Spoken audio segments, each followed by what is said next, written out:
Bueno, pois, boas tardes, eu son Ana. É un pouco difícil ir despois de John, pero bueno, ímolo intentar. Esta última charla do día, eu penso que vai ser un pouco máis breve, a verdade, porque non teño tanto que contar, o mellor, neste primeiro momento, porque, bueno, cando estaba pensando en como enfocar esta charla, pensaba, marketing en videoxogos, a xente que traballa máis ben no aspecto do desenvolvemento, que fago? Vos falo dun go-to-market plan, non é interesante, non é algo que ides aplicar vos o mellor se traballades en artes, se traballades en programación. Tamén pensaba o marketing dentro do desenvolvemento, pero somos desenvolvemento, ese debate cíclico que se repite en redes sociales, en Twitter, cada X tempo. Entón, bueno, estive dando moitas voltas e me lembrei de algo que dixo tamén Ricardo onte, e é que el falaba da programación e dicía, na programación nos o que facemos é convertir en realidade as cousas guais que vos diseñades. E nos o que facemos é contarlle ao mundo esas cousas guais que vos facedes. Conviértenos iso en desenvolvedores? A verdade é que non o sei, ese non é o tema da miña charla, pero bueno, se queredes nos podemos poñer a debatir ao final da charla, porque a verdade é que tampouco sei se son desenvolvedor ou non. Ás veces me sinto máis, ás veces me sinto menos, pero bueno. Imos aló entón, hoxe imos falar dunha historia de amor e odio entre desenvolvedores e o departamento de marketing en videoxogos. Antes de nada, esta é a única foto boa que teño de min mesma. Eu son Ana Gualveloso, son natural de Poio, Pontevedra, o xentilicio de Poio é poiense, por certo. Levo traballando na industria dos videoxogos dentro do ano 2014, comecei en prensa e agora traballo un pouco máis nos departamentos de, comunicación e marketing. O mellor algún de vos lle sou por un podcast /falangullo que se chamaba Gruta de Guizamaluque, que era en galego, que emitíamos a través da revista Morcego, aquí na Galiza. Bueno, se un día vos vedes atrapados nun ascensor comigo e non sabedes de que falar, pois me podes sacar un destes tres temas e teño para varias viaxes de ascensor, deses estar mortos. CrossFit, a lingua xaponesa, o mellor xogo de todos os tempos, La Pantera Rosa, Misión Peligrosa, que é un xogo point and click do ano 97, que é unha fantasía. Estas, por tirarme un pouco o rollo, algunhas das empresas nas que traballei nos últimos anos, Ubisoft en Reino Unido, Nintendo Europa, Creative Assembly, que, son os desenvolvedores de Total War, Alien Isolation, Jainas, que en paz descanse, e agora mesmo estou en Secret Mode, que é unha publisher de videoxogos que está en Leamington Spa, que, está en Reino Unido. E como non sabía que imaxes poñer na miña presentación, que saibades que, pois engadín algunhas imaxes de xogos nos que traballei, e así, o mellor, pois vos podo contar algún cotilleo, algún resubeo, algunha cousa curiosa deles, porque hai cotilleos sempre, hai cousiñas que non se saben. Falemos de marketing. Dentro da industria do videoxogo, cal é o obxectivo do marketing? En resumidas contas, fin da presentación, moitas grazas, isto é o que nos queremos facer, amplificar o vosso xogo, contarlle a moita xente e que faceros gañar a máxima pasta posible. Beneficio para vos, beneficio para nós, beneficio para todo o mundo. Todo perfecto, non? Xa está, non? Non. Cal é o problema? E en que momento os departamentos de marketing se convertiron no inimigo número 1 dos desenvolvedores, non? Pois, imos falar de top 5 cousas que escoitamos frecuentemente en marketing en videoxogos e que nos deixan un pouco en plan... Eu amo este GIF, uso todos os días no traballo, este neno é o meu animal espiritual. Por que penso que isto é importante, máis que falar de marketing per se? Porque non traballaredes en marketing moitos de vos, pero traballaredes preto de marketing. Teredes un departamento de marketing na vosa empresa, estaredes traballando cunha publisher que fai marketing, e é importante, pois, saber que é o que fai outra xente e saber como falar con esa xente. Isto é algo tamén do que falaba moito Ricardo, penso que foi na súa charla onte, a colaboración, como tratar os demais, como non estar tan illados, como non facer asuncións sobre eu sei máis que esta persona non ten ni idea do que está facendo simplemente porque non teño esa visibilidade, non? Entón eu compilei 5 cousas, podería poñer máis, evidentemente, que nos din moi a miúdo os desenvolvedores de videoxogos, non? Entón, imos coa primeira, que xa é a primeira na frente, o marketing non é necesario, tamén coñecido como, cando un xogo é bo, non fai falla gastar unha chea de cartos en marketing, non?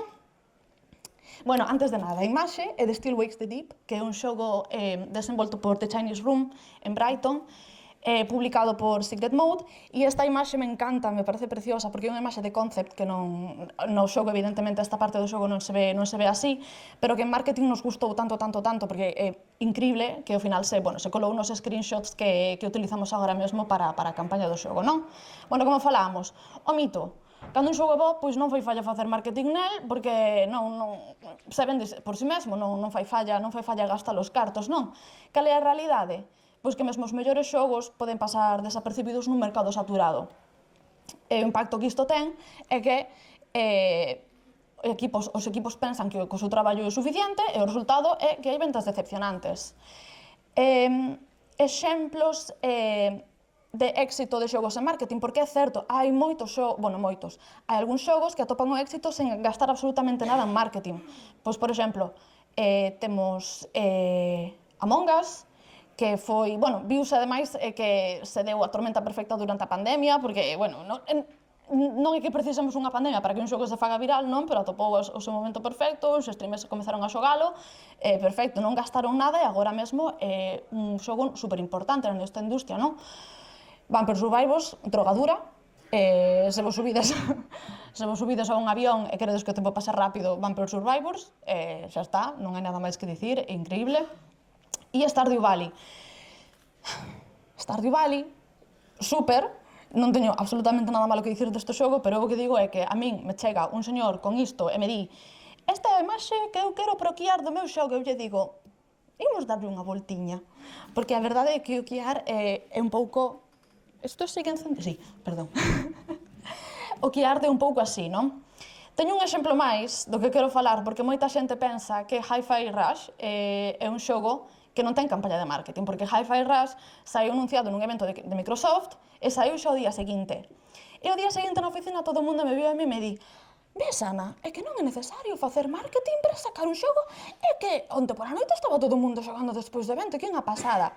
Aí me daban ganas de matalos, porque como, tir parvo, iso é marketing. Sacar un videoxogo nun evento, anuncialo así desa maneira, iso é unha estrategia de marketing, facer un...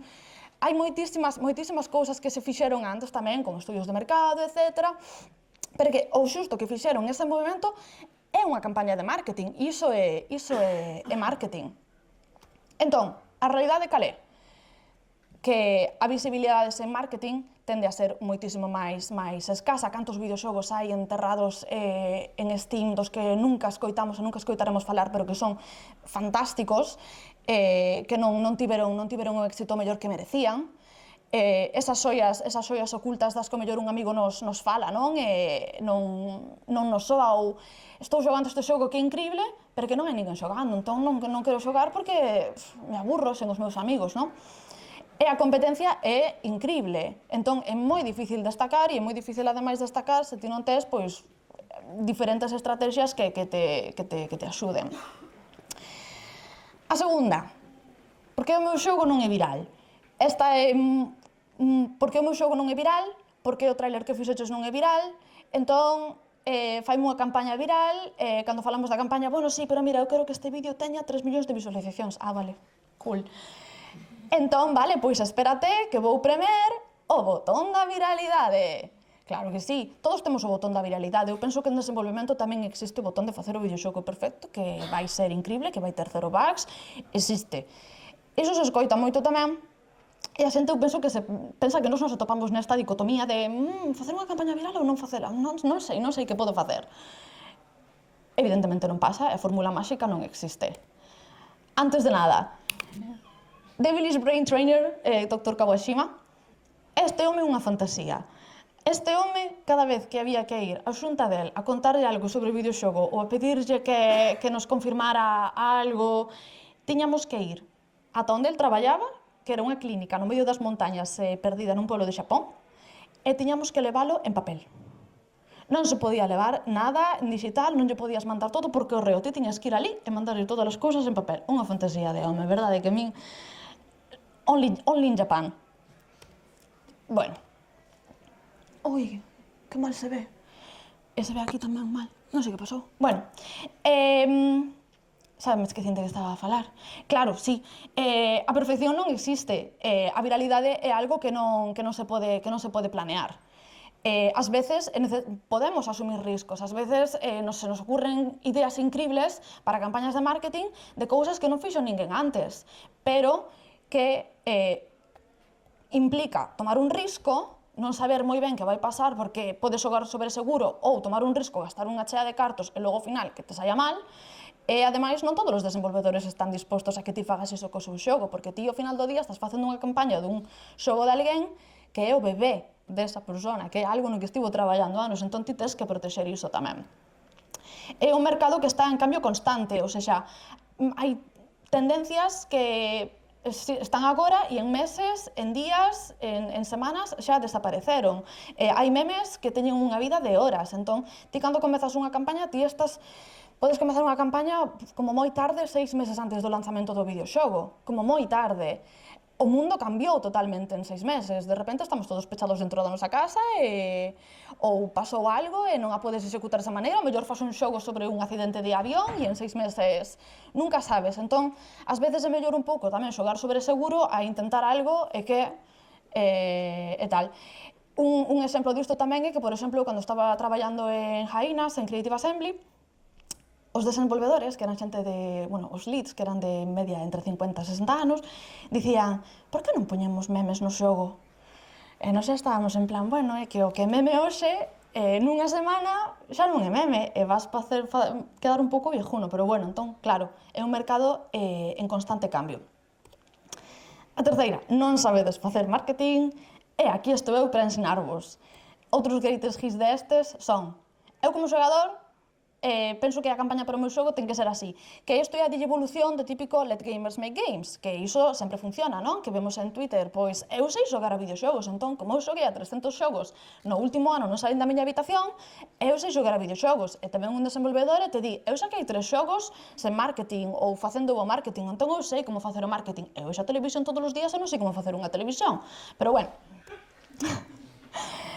A seguinte, que a escoitei hai un pouco e me rompeu bastante porque non sabía moi ben como enfocala, e un home que me estaba dicindo é que a xente que capturou o xogo non sabe xogar o meu xogo, non sabe como xogar a videoxogos, non ten o nivel que teñen os xogadores os que eu quero venderlle o meu xogo, non? A persona que capturou o xogo era un home que xoga a Elden Ring en modo ultra difícil cunha man sola por afición, pero me facía moita graza escoitarlle dicir iso porque eu pensaba, este home, cando o seu xogo saia, e vexa a xente xogar o xogo, como ele non quere que o xoguen, te vai dar unha embolia. O sea, vai facer pantallazo azul e adeus. Ese rollo de, é o meu xogo, entón eu o protexo, entón eu sei como se xoga, e vos non sabedes, e porque a personaxe fixo este salto neste momento que non sei que, pois porque quedaba chulo pro tráiler, vale? Xa está. E a última, que tamén me pasou fai pouco, eu non quero un tráiler de 90 segundos, eu quero un de 20 minutos como Elden Ring. Vale, ti es Miyazaki, non sei, digo eu. Elden Ring é Elden Ring, e ti es unha persona que está sacando agora mesmo o seu primeiro videoxogo. Imos facer as cousas ben porque ninguén te coñece, ninguén coñece o teu estudio, e de momento non tes audiencia para tragarse un tráiler de 20 minutos e nós para gastar eses cartos nun tráiler que vai ter unha retención así. E iso foi o que pasou. Pero diso podo falar agora un poquinho, a verdade. Tiña ganas de compartir esta anécdota porque eu lle quixen facer un trailer de gameplay, un gameplay explicado, non? No que ti, pois, hai unha voz en off, eu quería que fora el falándolle a audiencia, este é o meu xogo, se xoga así e tal, e lle dixen 4 minutiños, eu penso que está ben. E me di, non quero 4 minutos, quero 7, porque mira Elden Ring, porque mira The Witcher, porque mira non sei que, e eu, vale, sí, pero mira, a Kojimada a pode facer Kojima, punto. Entón, eu que lle dixen, mira, no canto de 7 minutos, imos facer 2 vídeos de 4. Entón temos 2 semanas, sacamos un vídeo tal, e despois sacamos o seguinte. Temos 2 hits de marketing, e así, pois, a campaña vive un pouquiño máis. Que non, que teñen que ser 7 minutos. Hai uns días vin os stats a 1 minuto 34 segundos, xa está, tiramos os cartos, pero dame medo mandarlle os stats porque se lle mando os stats me vai dicir é que algo fixechedes mal para que o meu vídeo non sexa viral, pero Perdón polo subtítulo porque é incorrecto, isto é o que pasa cando copias e pegas para protexer a fonte, que me quedou aí iso, pero bueno. Quero facervos unha pregunta. Cantos de vos, mirando un evento de videoxogos, mirando, non sei, mirando o anuncio dun xogo, cantos de vos pensastedes en algún momento, sí, isto está moi guai, pero onde está o gameplay? Levantades mans? Eu tamén. Eu tamén, ata que comecei a traballar en marketing, eu tamén, alégrome de que sexades moitos, e é totalmente normal preguntar onde está o gameplay, e ti cando ves un xogo novo do que nunca escoitaches falar, te dis, sí, pero eu quero ver como se xoga, como se sinte, como vou ver este xogo realmente como un xogador, non? Pero cando me dei un desenvolvedor, eu quedo un pouco así. Porque digo, vale, sí, onde está o gameplay, pero está gravable o xogo, está todo no sitio onde ten que estar e estes escenarios están rematados ou non se vai ver así para nada. O contido que está é final ou vou gravar cousas que logo non van estar no xogo final e me van ter que facer, teño que volver atrás e volver gravar outra vez e perdín 2 semanas. Está o xogo cheo de bugs nesa zona onde nesta milestone que estades agora non está programado que se vayan solucionar que me vai ter tamén que botar o mellor un mes ata que este na vosa milestone arranxalos, son moitas cousas, e o mellor unha produción que te podías tirar 2 meses e medio facéndoa, pois o mellor te pasas 8. E cando rematas os 8, cantas veces me ten pasado, que ti entregas, e a quinta persoa nove e te di, hostia, é que ese letreiro o sacamos de ali, entón xa non podes mostrar iso porque tal, ou esta... e volves comezar outra vez. Iso pasa moito. Entón, non é que non sacamos trailers de gameplays porque non queremos e somos malos e imos ao CGI. As primeiras impresións son moi importantes e en marketing cada decisión ten unha razón de ser e non é que facemos as cousas porque patacas, facer as cousas con CGI non é porque queda mellor e punto. Ás veces é porque é necesario, non é un capricho, é porque o xogo está nunha situación, nun momento no que non está listo para ser mostrado, non? E é unha inversión estratégica. Facer CGI custa moitísimo máis que capturar o xogo, crear rigs, sacar os FBX files dun videoxogo, recrealos, crear animacións, crear escenas, tal.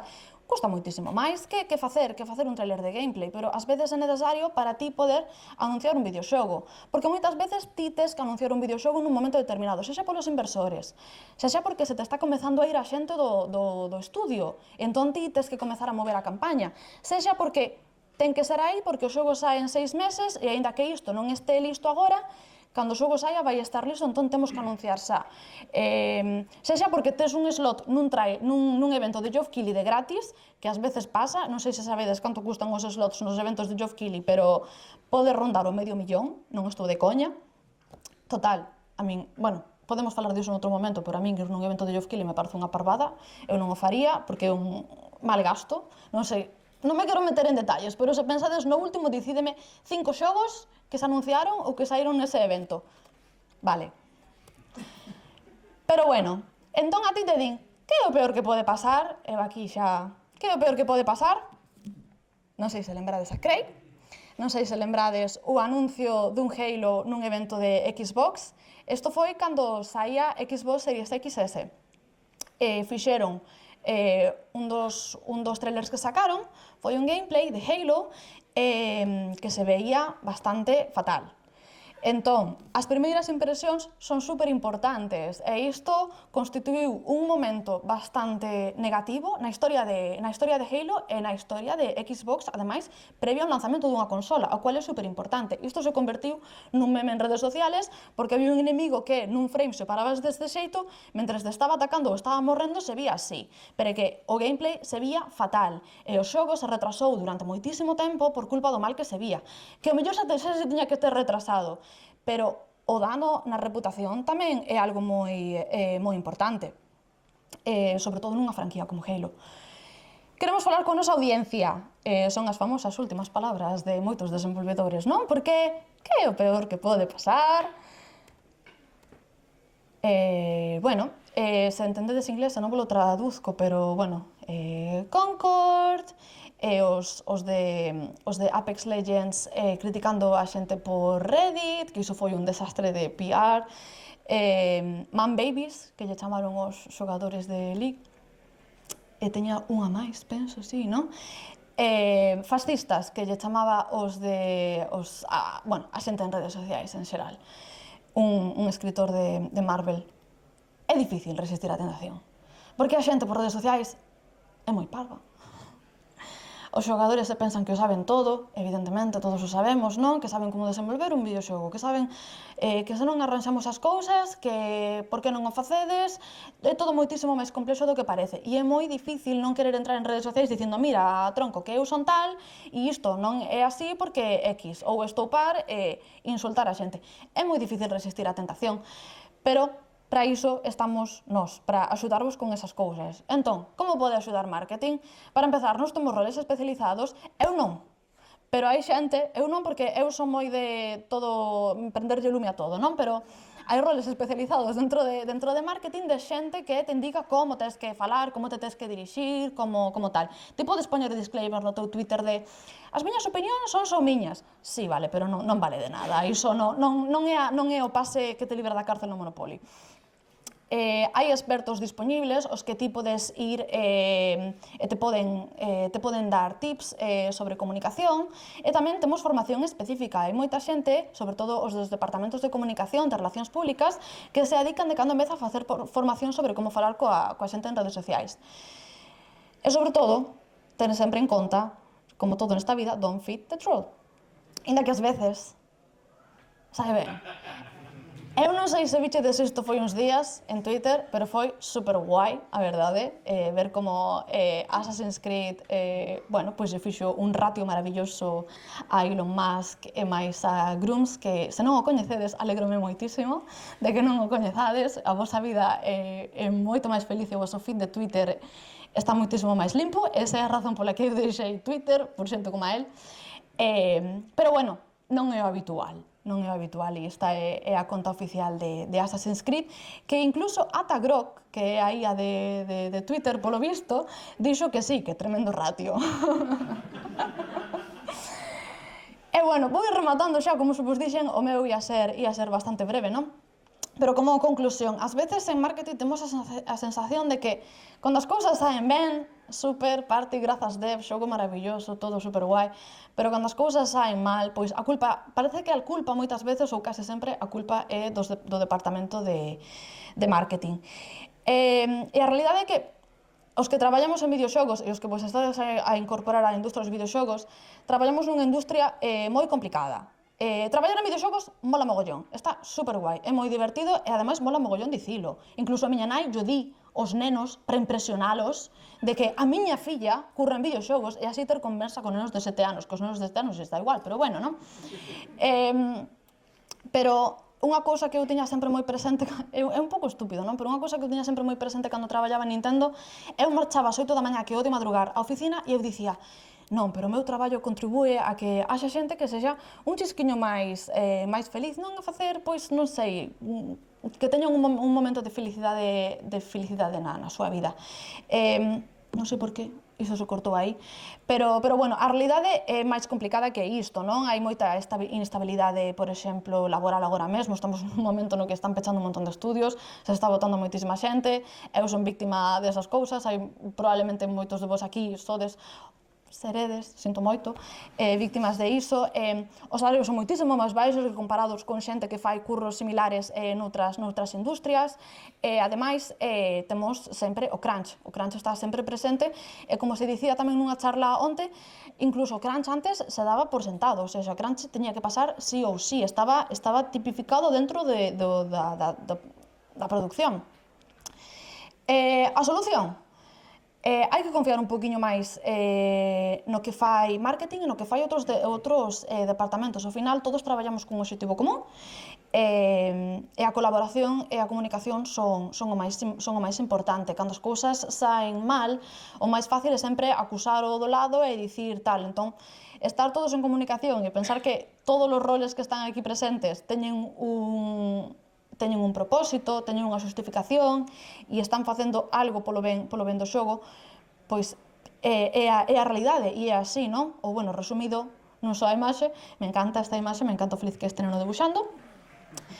E nada, antes de rematar, perdón, moitas grazas a Rubén e a Sara, porque esta é a última charla, entón, evento fantástico, pasaino super ben, estive en casi todas as charlas, aprendí unha chea, espero que vos tamén, grazas aos voluntarios tamén, porque menuda paciencia para pasar aquí tantas horas. Non puxen as miñas redes, pero Ana Boal Veloso, me atopades en todos os lados, encántame falar de marketing, encántame falar de videoxogos, encántame falar de recursos para buscar curro na industria dos videoxogos, por se me queredes tamén preguntar cousas, teño un montón de recursos porque estou eu sempre nese mood de sempre buscar traballo. E nada, non sei, se tedes algunha pregunta que non sexa moi difícil, moitas gracias.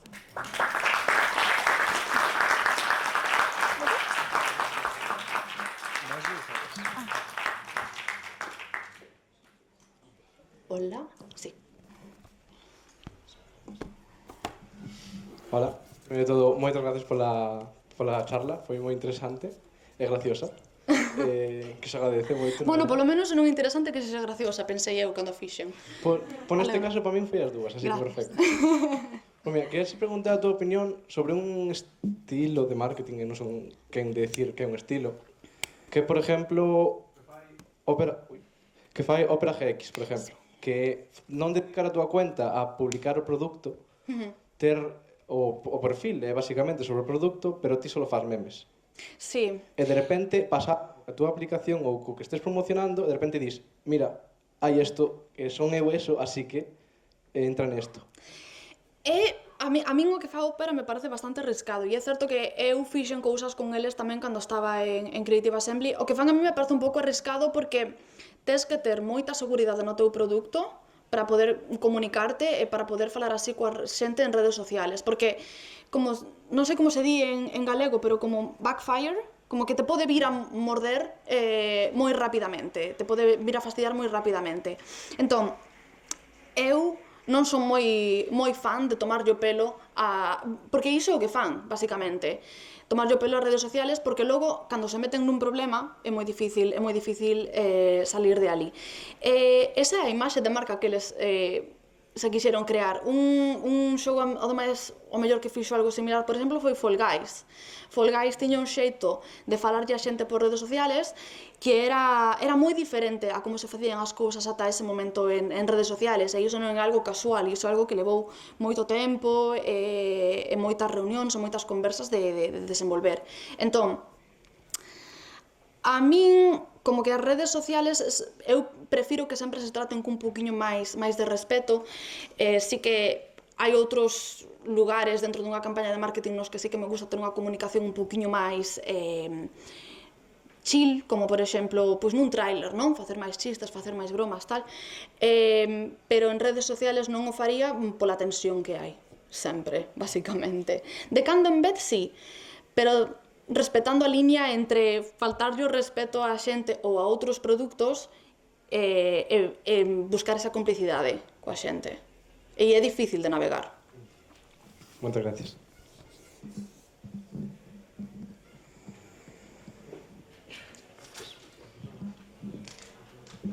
Moi boas, moitas grazas. Cando falaches de facer un tráiler, polo que entendín, dixeches que se collían os arquivos FBX do xogo, entendo, e se levan para facer un tráiler en CGI, non?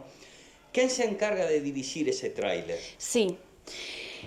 Ou ese lote de paquetes, porque estamos falando de unha cesión que fai a parte de xogo a unha zona que xa non é interactiva, xa é unha creación única, narrativa e un clip, vamos. Pois, douche, por exemplo, o exemplo do que facíamos nós cando facíamos os trailers de CGI de Jainas, porque realmente en Jainas, non sei se estades familiarizados, é que eu non falo de outra cousa, pero fixemos 5 trailers de CGI e só un viu a luz, porque nos cancelaron antes. Fixemos de gameplay, afortunadamente, pero só un viu a luz. Iso é un exercicio bastante mastodóntico, porque non é ademais que mandáramos as files FBX, é que nós moitos personaxes que saían neses trailers non estaban finalizados. Entón, que tivemos que facer? Lle mandamos os concepts e os targets á axencia, porque iso se traballa cunha axencia, iso non hai quen asuma dentro dun equipo de videoxogos, os animadores, a arte, está outra cousa, teñen que acabar un xogo, obviamente, se leva a unha axencia, e ali ti tes que elexir a ver quen son as persoas máis importantes coas que eu teño que falar. Aquí dentro, o que se digo, stakeholders, son o meu director de arte, o meu director creativo e o meu produtor executivo. E estas persoas teñen que estar nestas reunións, por exemplo, dirixindo os assets que a axencia está finalizando, as personaxes que a axencia está finalizando, neste caso, pero tamén tendo en conta que os escenarios que eles diseñan están ben diseñados, que a xogabilidade se adapta ao que estamos, o que os xogadores logo van a topar, e por iso é unha cousa que pasa moito co CGI, que se exaxeran moitas cousas, que no trailer, nun dos trailers de CGI que eu, bueno, non fixen, pero estiven en producción, había unha personaxe que se poñía a darse unha somanta de palos con outro personaxe, pero que non existían as pelexas físicas no xogo. Entón, iso tamén pasa moitas veces, ti tes que saber con que persoas da empresa tes que contar para supervisar todo o proceso, e logo, nos nese caso, por exemplo, tiñamos reunións semanales, para, sobre todo, nos primeiros momentos por iso, para ver que todo estaba ben, porque logo ti esa parte a bloqueas e comezas a animación. E se comezas a animación con assets que non están ben feitos, tes que volver atrás de todo e volver facelo todo. E iso pasa.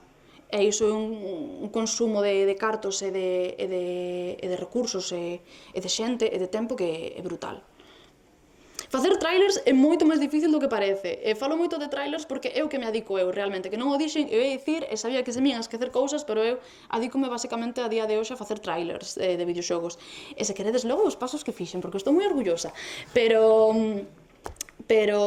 sí, é un mundo, é algo brutal, e eu agora vexo eventos.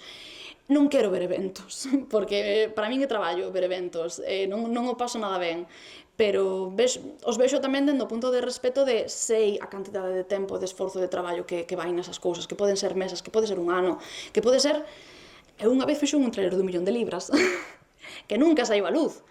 O sea, o dos trailers é un mundo brutal, son mini películas. Perdón, que me enrollei, que flipas. Bueno, gracias pola charla, verdad, que falar de marketing creo que merece a pena que se debe falar cada vez máis, e bueno, estás falando un pouco máis, pero bueno, eso, moitas gracias. Sobre todo, outro día debatimos sobre que é marketing ou que non é marketing, porque Eric Barón de Stardew Valley estivo durante 5 anos rolando Stardew Valley en foros, e eso, hai xente que non o considera marketing, pero... Iso é marketing? Iso é marketing, por eso. Unha pregunta un pouco tricky, que é sobre elixir publisher ou non elixir publisher para marketing de videoxogos. Básicamente pregunto porque estamos vendo, por exemplo, aunque eu traballo en marketing e básicamente cada vez as redes sociais ou os canales polos que se pode facer marketing dan menos visibilidade orgánica, cada vez hai máis necesidade de facer campañas de pago, campañas de influencers ou incluso UGC. Sí. Entón, cada vez, miña pregunta é, cada vez é máis necesario que haxa un publisher, non só porque tes persoas e equipo detrás, senón porque tes un capital e un altavoz xa preparado a contra de volver, pois non sei cantos seguidores ten, pero evidentemente partir desde ese punto, a partir de cero, fai realmente, sei que a resposta xa depende, pero fai realmente a diferenza? Mais que, bueno, pois non te vou dicir que depende, eu quero pensar que sí, evidentemente a fórmula máxica, como digo eu sempre, non existe, e o botón da viralidade tampouco existe, pero sí que é certo que un publisher, e iso te pode dar ese altofalante que ti o mellor solo non tes. E é certo que o caso Stardew Valley, o caso Among Us pode ocorrer, Terraria, Five Nights at Freddy's, pasa, é real, pero pasa un entre quen sabe cantos. Entón, ter ese consello do publisher, e que o publisher non é que só te vai a facer o marketing, é que te vai solvetar moitísimas cousas de papeleos e de movidas, te vai publicar as páxinas, te vai facer os pases legales, te vai validar, bueno, non sei como se di en galego, non? Pero digamos que te vai validar os xogos coas first party, coas plataformas, non? Te vai dar un apoio e un soporte de aquí ao lanzamento que ti non vas ter só, ou que te vai comer tempo de desenvolvemento, e ti mentres te podes dedicar a outras cousas mentres que o publisher fai a súa movida. Que teñen teñen a súa experiencia e que teñen iso tamén, unhas canles brutales as que, o mellor, pois ti solo non podes acceder. Evidentemente, Devolver é un exemplo fantástico e é o que eu penso que todos os publishers deberían aspirar a esa sensación que todos temos un pouco cando estamos vendo un evento ou cando vemos un vídeo e vemos o logo de Devolver aparecer. E aí sabemos, aquí ven algo interesante que me vai facer rir, que vai ser así un pouco como fora de todo o que coñezo. Sabemos xa que se ven algo e eu penso que son sensacións e son, bueno, máis que sensacións, son cousas que se poden acadar con esa experiencia, con eses anos, que ti o mellor, como solo dev podes, despois de publicar algúns xogos e ter unha experiencia, uns anos, un tempo traballando, o mellor podes chegar aí, pero vai ser moitísimo máis difícil. Entón, nos timos a forrar ese tempo, imos ter eses cartos. Sí que é certo que logo, pois, ás veces, como estaba escoitando aquí estes días, é un pouco como escoitar alguén dicir, é como firmar un pacto co diaño. Eu non penso que sexa así, eu penso que en Secret Mode somos moi guais, pero, bueno, non veño aquí tampouco a vender a Secret Mode, non? Somos moi chills. Pero sí, se proba, podes publicar un xogo, e logo, cando teñas tamén a túa canle, ou se teñas a túa reputación un pouco, pois se continúa de outro xeito. Non sei se responden a túa pregunta, sí? Que máis? Animas alguén máis?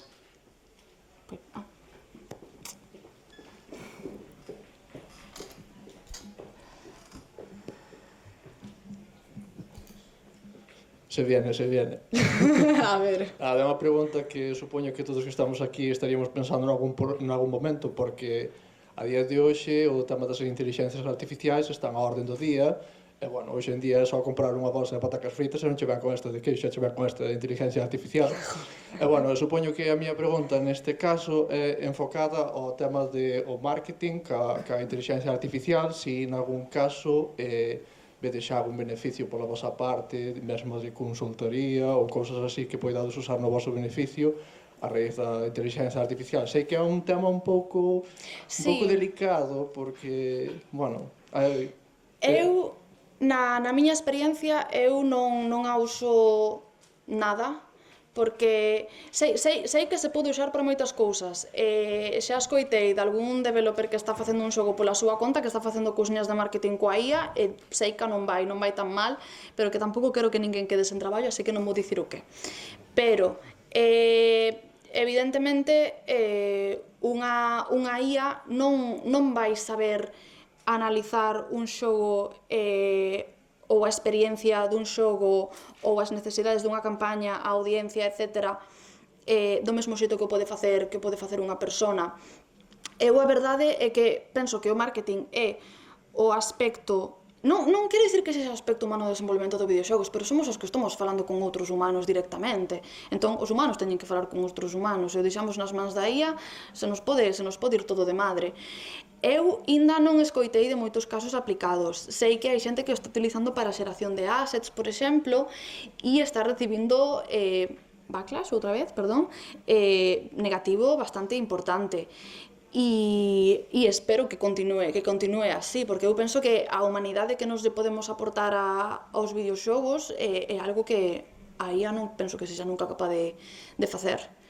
Sei que noutros aspectos do desenvolvemento do videoxogo a IA sí que está comendo un pouco de mercado, porque vexo colegas que se dedican a outras cousas como arte que sí que están sufrindo agora un pouco por isto. E espero que se deixe un poquinho xa de experimentar, porque lle vimos roubar a alma os videoxogos, como sigamos así. Pero esa é a miña opinión. O mellor noutras cousas se pode aplicar. Eu non me fiaría moito das máquinas. Así que sí que é certo que se veces vou a ChatGPT e lle pregunto que tal estás? Porque non quero que me maten cando é esa revolución, non? E ás veces lle pregunto algunha cousa, algún dato, e logo lle dou as grazas, pero nada máis, a verdade. Gracias. Apuntas alguén máis a preguntar? Hola, mira, hace unos meses estuvimos hablando, bueno, somos un pequeño grupo de indies, y hace tiempo estuvimos hablando con unos publishers y nos dijeron que lo mejor para enfrentarse y para encontrar un publisher era mostrar el juego en sus inicios, cuando todavía esté muy, muy verde. ¿Qué opinas sobre ello?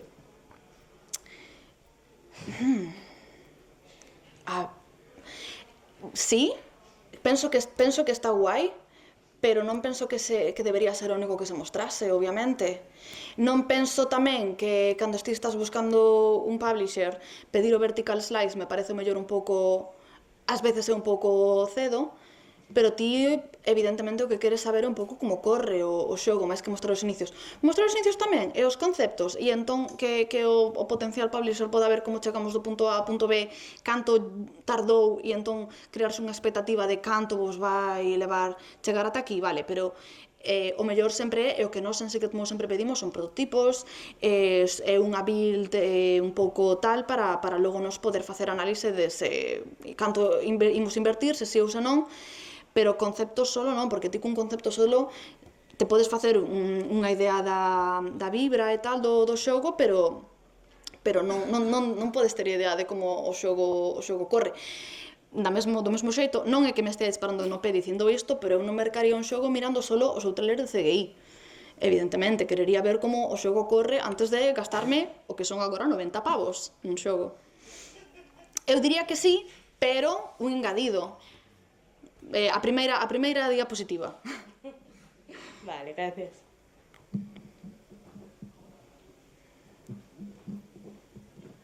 Oli, me ha gustado mucho la charla, la he entendido bastante, así que estoy contenta. O sea, me estoy sacando un poco el B1 de gallego, así que viniendo de Málaga. Te iba a preguntar una cosa que a mí me pasa en el trabajo y aparte me pasa también, no es una reflexión, ¿vale? No soy ese hombre que hace reflexiones cuando una mujer hace una charla de lo que sea. Lo que me refiero, en mi trabajo, o también seguramente tú habrás tenido este problema o petición, el tema del contenido generado por el usuario es algo muy solicitado, mucho. Tú ves, por ejemplo, juegos como en 2024 que lo han petado de esa forma, como Mowashing, por ejemplo. Estoy obsesionada con ese juego, la verdad, en plan, pero es que me encanta. Sí. Y una de las características que yo he visto que ha conseguido ese contenido generado por el usuario es por tener personajes que tienen una personalidad muy fuerte o muy característicos, ¿no? En plan, como muy carismáticos, por así decirlo, y da pie a eso. Yo estoy mentorizando también estudios indie ahí en Málaga y ayudándoles un poco con redes sociales, y las peticiones que me vienen constantemente es como el truco para conseguir contenido generado por el usuario. Y yo les digo, la fórmula mágica no existe, pero quería saber un poquito tu opinión respecto a esto, a ver qué... O sea, yo creo que tú y yo opinamos igual, pero... Podo responderte en galego? Prefires que te... Sí, no, háblame en gallego, sin problema. Estou de acordo contigo. Penso que por é que é moi injusto que digan é que é algo do que eu falei na miña presentación. As comparacións son odiosas. É que me veña un desenvolvedor a compararme e dicirme que este videoxogo fixo isto, entón eu quero facer o mesmo, sí, pero ti entendo as túas limitacións. Mouthwashing é o xogo este no que estás nunha tenda de vinilos? No. Ese es el Wildheads. El Mowashing es un juego de Critical Reflex que el publisher... É un xogo de horror. Sí. Que gañou, sí, que gañou, sí. Vale. Penso que hai xogos que se prestan máis a iso que outros tamén. E penso que, o mellor tamén ás veces sí que é certo que é saber onde teño que ir buscar. Entón, ti podes ir a Twitter, non hai nada, pero en Reddit está cheo de xente que está facendo cousas, ou en Tumblr, que non sei se Tumblr se sigue levando ou xa non, ou se xa está morto, non sei que pasa ali. Eu paso máis tempo en Reddit. Depende tamén onde vayas. Ti podes facer certas cousas tamén para intentar implicar a xente, intentar que a comunidade saia un pouco, ou mellor no Discord, podes crear unha canle, podes facer pois un premio de tal para quen faga o mellor deseño ou un meme ou tal. Podes facer esas cousas, pero sí que é certo que ti E penso que iso mellor é algo que depende máis de desenvolvemento, que desenvolvemento faga unha personaxe coa que a xente se sente identificada, que cree unha mecánica que a xente lle mole tanto que lles inspire a crear algo, que lles lembre algo da súa infancia, por exemplo, non sei. Penso que depende algo máis dese estado, sí. Sí, pero coincido tamén que es como la petición de cuando te dicen quiero que este vídeo se haga viral, ¿no? Exacto. Es como, está al mismo nivel prácticamente, ¿no? Exacto. Sí, non, me teñen dito tantas veces. E é unha presión, e eu entendo que ti sintes, porque como, Dios, que estou facendo mal, que este vídeo non está tendo 300.000 visitas. Non, sí, non, me pasa mogollón, a verdade, que la ansiedad. Sí, eso, siempre está ahí.